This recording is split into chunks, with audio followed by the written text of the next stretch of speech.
Bonjour et bienvenue dans cette cinquième vidéo consacrée à la schématisation électrique d'un plan.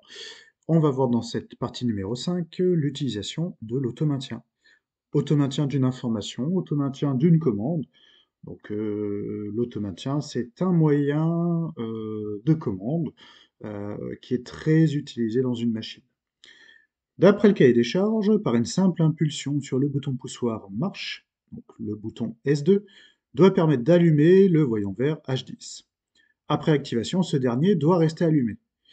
Donc ça veut dire que j'ai appuyé sur le bouton poussoir S2, il est donc passé à l'état 1, a activé le voyant H10 à l'état 1, je relâche le bouton poussoir S2, et bien H10 doit rester à l'état 1. C'est-à-dire que j'appuie sur le bouton, une simple impulsion, j'appuie sur le bouton, j'allume le voyant, je relâche le bouton et il doit rester allumé. Pour éteindre le voyant maintenant, il va falloir appuyer, donc même principe que S2, d'appuyer une seule fois sur le bouton arrêt S1 et le voyant va s'éteindre et il va rester éteint. Donc à ce stade, H10 doit être égal à 0 et doit rester à 0. L'installation est en 24 volts continu et protégée par un disjoncteur différentiel bipolaire Q3. Eh bien, pour cette installation, je n'ai pas le choix. Je suis obligé d'avoir un bouton marche, un bouton de commande marche, auquel je vais utiliser un contact normalement ouvert. Et d'un point de vue matériel, je vais devoir utiliser un contact NC d'un autre bouton. Eh bien, pour la bonne pratique de ce cahier des charges, je vais être dans l'obligation d'utiliser un contacteur. Contacteur que je vais appeler par exemple KA1 et qui va me permettre l'automaintien de mon installation. Donc déjà dans un premier temps, je vais pouvoir dessiner mon réseau. Donc je vais avoir besoin d'un 0 volt et d'un 24 volts. Donc je suis en 24 volts VDC, courant continu, avec la petite symbolisation qui va bien. On m'explique dans le cahier des charges que ma protection est gérée par un disjoncteur bipolaire. Donc je vais avoir deux pôles de protection, un pôle pour le 0 volt, un pôle pour le 24 volts. Et étant donné qu'il est différentiel, ça sera peut-être pas facile avec la tablette graphique, mais en symbolisation, il faut que je dessine une ellipse. Voilà. Et cette dernière, par lien pointillé, lien mécanique, va être liée à mes contacts. Donc qu'est-ce que ça symbolise? Eh bien, si le disjoncteur détecte un seuil, alors généralement on est sur les plus connus, on est sur du 30 milliampères. Si le disjoncteur détecte une fuite de courant de 30 milliampères, eh bien c'est tout le disjoncteur qui va sauter.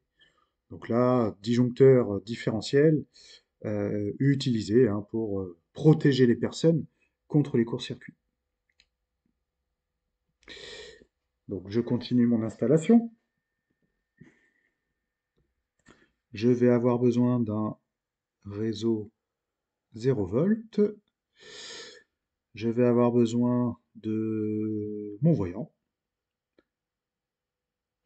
Donc le voyant est repéré H10.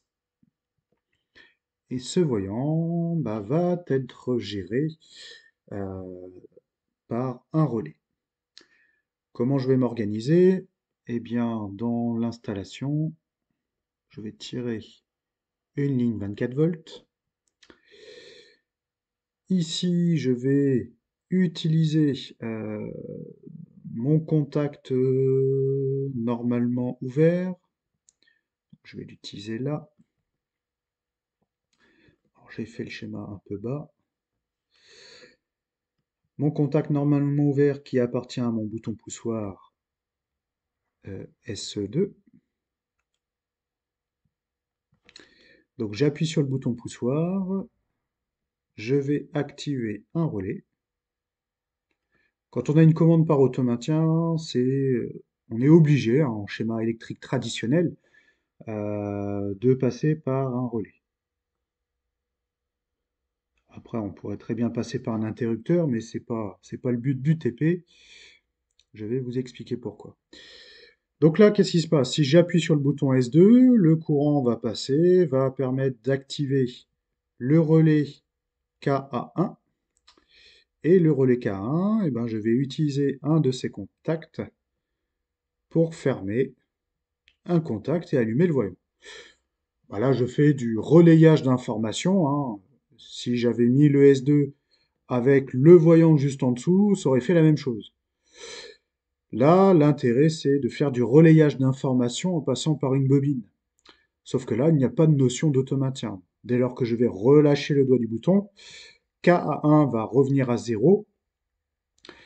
Le contact ici va revenir à 0 et mon ampoule va s'éteindre.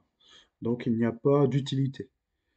Qu'est-ce qu'on appelle automaintien? Eh bien en fait c'est d'utiliser en parallèle un contact de la bobine à activer. Donc je vais mettre en parallèle un autre contact normalement ouvert de KA1, ce qui va symboliser, quand je vais mettre le circuit sous tension, le 24 volts va traverser, va circuler, va être bloqué ici et ici. Quand je vais appuyer sur le bouton S2, mon courant va circuler vers la bobine et la bobine K1 va ouvrir ou fermer tous les contacts qui lui sont associés. Donc elle va fermer ce contact-là, générer l'automaintien, ce qui va permettre de laisser sous tension la bobine. Donc je pourrais relâcher le doigt du bouton, mon relais, lui, restera toujours à l'état 1. Donc c'est pour ça qu'il y a un petit problème aussi dans le circuit, c'est que mon relais, lui, va s'enclencher, va rester enclenché, mais il ne pourra plus s'arrêter. C'est là qu'intervient l'utilisation du bouton arrêt S1. Je mets mon contact S1 qui est normalement fermé en série du circuit et je vérifie avec le marqueur vert le fonctionnement. Et je vous explique en même temps. Donc là, mon schéma est conforme. Dans l'utilisation, j'active le disjoncteur Q3. Donc mes contacts ici sont fermés, le 0 volt traverse, comme toujours. Le 0 volt arrive donc à la bobine et arrive donc au voyant H10. Pour l'instant, rien ne se passe. KA1 est à 0 et H10 est à 0. Le 24 volts, lui, continue son circuit, traverse, voit qu'il y a un passage par là, circule au travers du contact S1 qui est normalement fermé, et le 24 reste bloqué à S2, reste aussi bloqué à K1. Le 24 volts voit qu'il a aussi une opportunité de passer par ce circuit-là et reste bloqué ici à K1.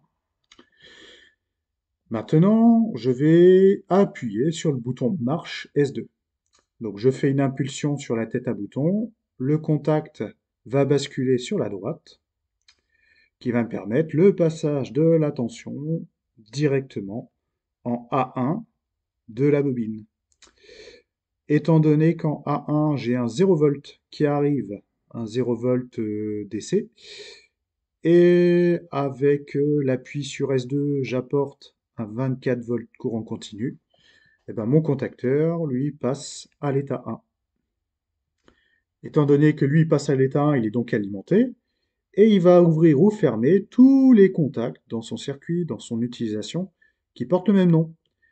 Donc ce contact va donc se fermer. Je pourrais relâcher le doigt du bouton de S2.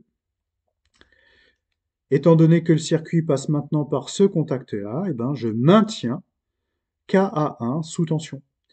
Donc ce contact, hein, c'est bien mon contact d'auto-maintien qui me permet d'auto-maintenir la propre bobine.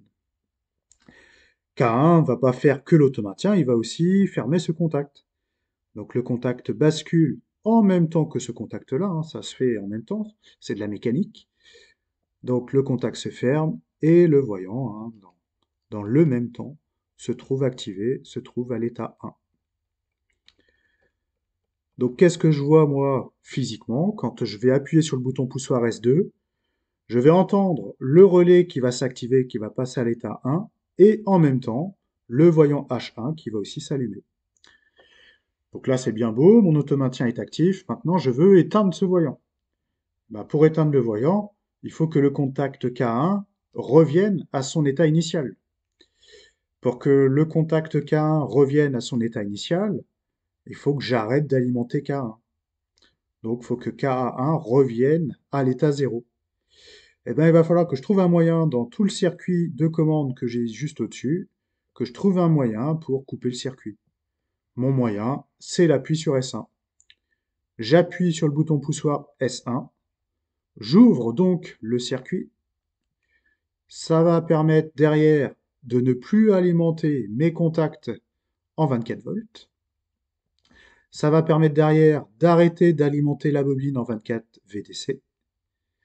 Ça va enclencher derrière la désactivation de K1, la désactivation donc du contact d'automaintien, donc le contact va revenir à l'état initial.